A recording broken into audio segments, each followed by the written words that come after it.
This is the 2023 BMW X3. We just did a really comprehensive review on its mildly sporty, well I shouldn't say mildly, but sportier version, the M40i. But this is going to be a zoomed out look at the X3 as a platform for a compact, sporty luxury SUV.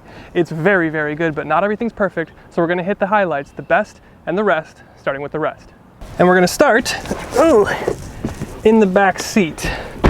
Now this X3 has two main competitors, the Audi Q5 and the Mercedes GLC, both of which have a bit more room in the rear than this X3. But let's zoom out a little bit and talk about all of the possible competitors. You've got things like the Genesis GV70, the Acura RDX, and the Lexus NX. And of course, we can also talk about the Porsche Macan. And this, I think, has a smaller back seat than pretty much all of these things that I just mentioned, minus maybe, well, definitely the Porsche. The Porsche backseat is smaller, and maybe the Lexus NX. So I don't want to set the precedent that it's cramped or unbearable in any way, but it is just a little bit smaller than everything else you'll find, minus the Porsche and maybe the Lexus. Number two, we talk about powertrain options, and specifically about hybrids and plug-in hybrids. At least in the North American market, you can't get a hybrid or a plug-in hybrid version of an X3, which is weird because BMW has plug-in hybrids and hybrids in other markets overseas and in other vehicles within their lineup overall. So to see it not be brought to the X3 is a little bit strange. However, it's not like BMW doesn't implement any sort of hybrid technology. BMW, along with a bunch of other German manufacturers, have implemented like a 48-volt mild hybrid system to run things like your onboard electronics and maybe your air suspension in different models and different applications here and there. So it's not like it's not efficient. This is still a pretty efficient powertrain. It's just seems to be lacking a plug-in hybrid and a hybrid. So maybe they're skipping that step and going to full EV.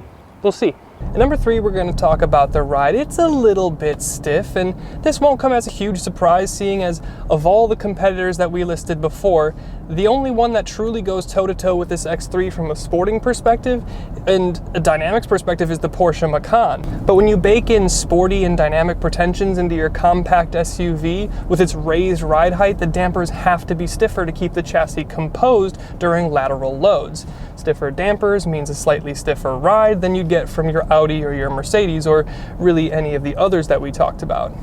But again, like the rear seats, it's in no way unbearable or unrefined. It still feels like a comfortable and luxurious driving experience that you'd expect from a BMW.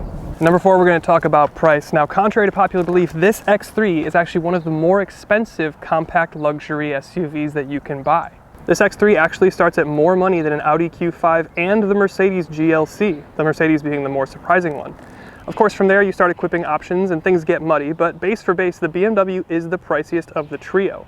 And then we jump to the mid-rangers. The X3 M40 is more than an SQ5 and the GLC 43 as well. And then the Halo versions, and the X3M stands alone because it looks like the Mercedes doesn't offer a GLC 63 for the 2023 model year, and Audi's never offered us an RSQ5. And then we zoom out a little bit more and talk about the Porsche side of things. An X3M would compete against something like a Macan GTS, which both cars are phenomenally capable and really, really fast, but the BMW will be more affordable. And then I guess if you want to throw everything at this comparison, the Alfa Romeo Stelvio Quadrifoglio, it's brilliantly fast, wonderfully emotional, but that's Porsche money or above even. But now switching gears and talking about some of the best things about the X3 platform. We just kind of touched on this with the pricing option, but we want to talk about engines and different flavors. There's three different powertrain configurations and three different flavors that you can get your X3 in. The base engine is this 2-liter turbocharged 4-cylinder making 248 horsepower and 258 pound-feet of torque. It does 0 to 60 in about 6.2 seconds. Now this is not performance to sniff at, and this is a really punchy and balanced powertrain with good fuel economy to boot. Then there's what I think is the Goldilocks zone, and it's the B58 equipped X3 M40i. It's quickly becoming a legendary engine, that B58. It's a 3-liter twin-scroll turbocharged inline-6 now with a 48-volt mild hybrid system. According to BMW, it's making 382 horsepower and 369 pound-feet of torque, but it's really more than that, and the 48-volt hybrid system adds an extra 11 horsepower that isn't accounted for in those claimed figures. 0 to 60 is closer to 4 seconds here, and it still approaches 30 mpg on the highway. And then finally, the Halo X3M and X3M competition with the M Division specific S58. On paper, it sounds a lot like its smaller B58 brother, but there's actually a lot of differences going on that we'll skip for the sake of this video and we're not getting into the engineering. The S58 in the X3M competition makes 503 horsepower. That's 30 more horsepower than the non-competitions, and 479 pound-feet, which is 22 more pound-feet of torque than you get in the non-competition X3Ms. What they won't tell you is that in your X3 M40 with your B58, you can get pretty close or match X3M power with simple bolt-ons that aren't going to hurt your wallet or your reliability too much. Pretty impressive.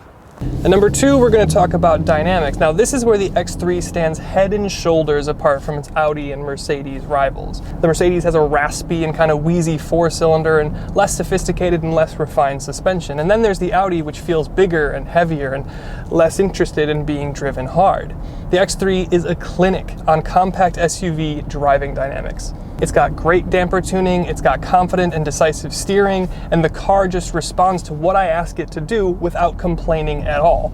Of course, you start going up the range and then you get adaptive shocks, you get a limited slip differential, you get a sophisticated and refined suspension setup, and no matter what engine you spec or what flavor you want your X3 in, you'll get the brilliant ZF 8-speed transmission that's buttery smooth when you need it to be, and Dr. Jones whip sharp when you want it to be. It's pretty impressive, this thing. And number three, we'll talk looks, and we'll keep it pretty brief because we just did our comprehensive review, and looks, of course, are subjective. Now, this being the post-facelifted version, I think I prefer the pre-facelift, but this is still a really handsome SUV. The LCI or facelift has addressed a bunch of little items on the face. For one, the grille is a bit more geometric, the headlights are more minimal and a more jagged design, and the lower fascia and intakes are a bit more dramatic. And of course, you can black out all the accents with a shadow line package. And around the side, you have a bunch of different wheel options. From there, you have a pretty typical front fender grille for styling and accenting, and then a pretty simple profile. It's a nice conventional SUV shape. And then when we get to the rear here, we've got another big update. You've got the Halo Energy Sword taillights, and this is what I'm talking about when I say I preferred the pre-facelift. And of course, with an M Sport package, you can get those dual black finished exhausts even on your base X3. I mean, it's a totally handsome SUV. I love it. And then we step into the interior because I want to talk about design and build materials. Now, this is where you're expecting me to say, well, the Mercedes is flashier but lacking substance. And yes, that's true. And then you're expecting me to say, well, the Audi is a little bit more subdued, but the build quality is unparalleled. And yes, the Audi is more subdued, but I wouldn't say that the build on the Q5 is better than what you get here on the X3. To me, they're on the same plane, but the X3 uses a lot less gloss black, which makes me happy and will keep the cabin more clean and upscale looking. And the facelift gives it an updated screen. And while it's not running iDrive 8, unlike its sedan cousin, iDrive 7 is still perfectly good. And then number 5, speaking of iDrive 7, we're gonna talk tech. Pretty much everything you could want, you get here. You get wireless CarPlay, you get over-the-air updates, you get awesome 360 cameras, you get reverse assist breadcrumbs, of course, which is awesome, and you get a head-up display, and you can get a digital cluster. There's really nothing that I feel like I'm missing here at all. And then, as a BMW, of course, in tandem with its sportiness, it is a luxury SUV, so you need to have luxury features. It's got a great and solid feel all over the cabin. The materials are all top-notch and better than anything you'll find in a Mercedes GLC. The tech stack is great.